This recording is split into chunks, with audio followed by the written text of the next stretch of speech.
Would you like to see him staying with the Nets or going to the Lakers? What makes more sense? Well, I think that the Nets could potentially have a good team next year pending Ben Simmons' health. And I don't know what's going to be, but if Ben Simmons can play, then they're actually going to be a pretty potent team. Joe Harris will be back. Durant will be back. I think there could be good. But let's just forget about everything that happened last season. I know it's impossible to actually do that. Let's just talk about this from a pure business perspective, Stephen A.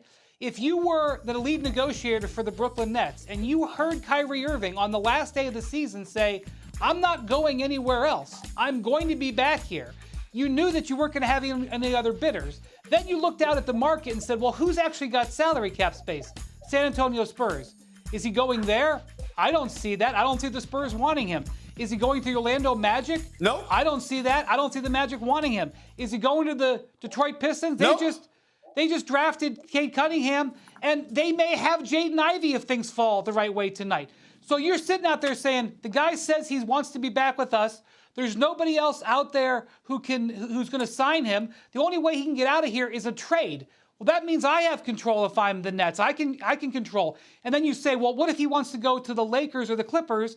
And you look at the rules and it says, well, the only way he can go to the Lakers or Clippers is if he opts into that contract, because sign and trades won't work because those teams are too deep into the luxury tax. So you're holding all the cards if you're the Nets. So why wouldn't you play hardball? You know that that's where he wants to be, and that's what the Nets are doing. The only thing, Stephen A., that is a window is the card that Kyrie is going to play, and that is that he, in the very unique person that he is, would somehow be willing to walk away from $30 million to go play for the Lakers.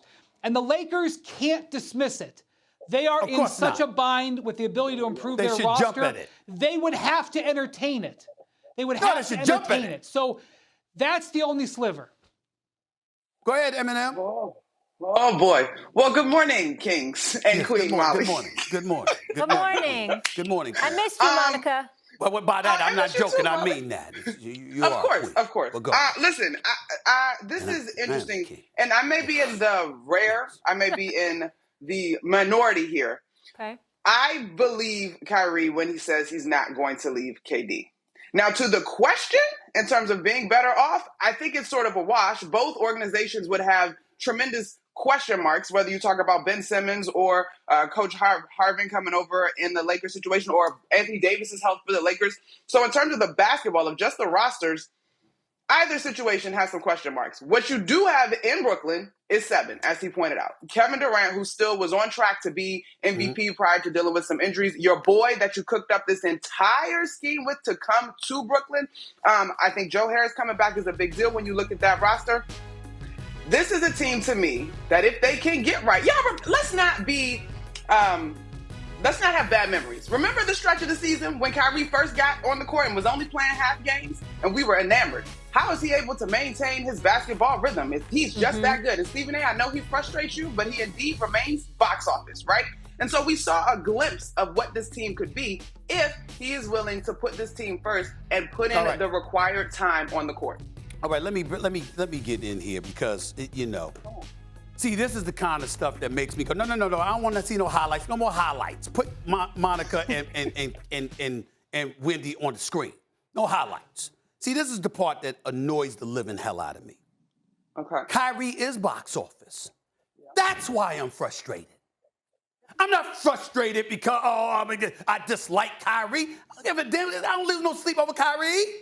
I'm gonna eat Thanksgiving dinner, I'm gonna exchange Christmas gifts, I'm gonna live my life. I slept very, very well last night, in case you can't tell. I'm very energized. I'm not tired like I was yesterday off of a red eye. I slept very, very well. Kyrie Irving don't faze me. I don't have anything against the brother. My point is, facts need to be stated.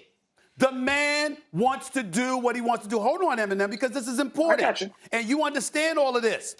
The brother does what he wants. He shows up to practice when he wants. He leaves practice when he wants. He disappears when he wants. He's inaccessible when he wants to be. He conducted, I'm going to repeat it again because Wendy, you cover this game too.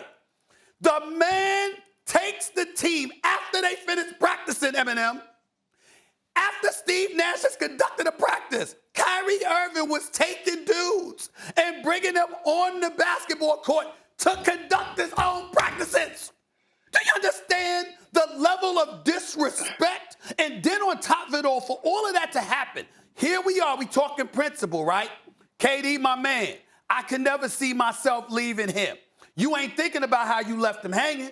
You thinking about your money. You took a $17 million pay cut because of the whole vaccine thing and you refused to show up, right?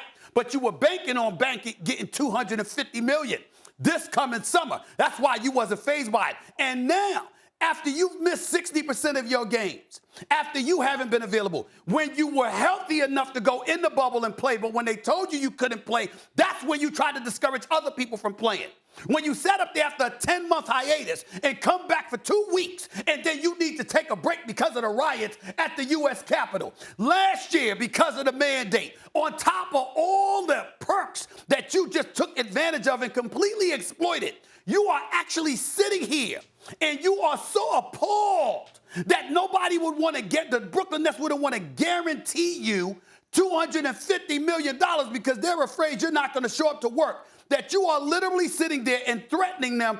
I'll pass on this player option at $37 million and I'll take $30 million less just off of principle. Think about that for a second. Thanks for watching ESPN on YouTube. For live streaming, sports, and premium content, subscribe to ESPN+.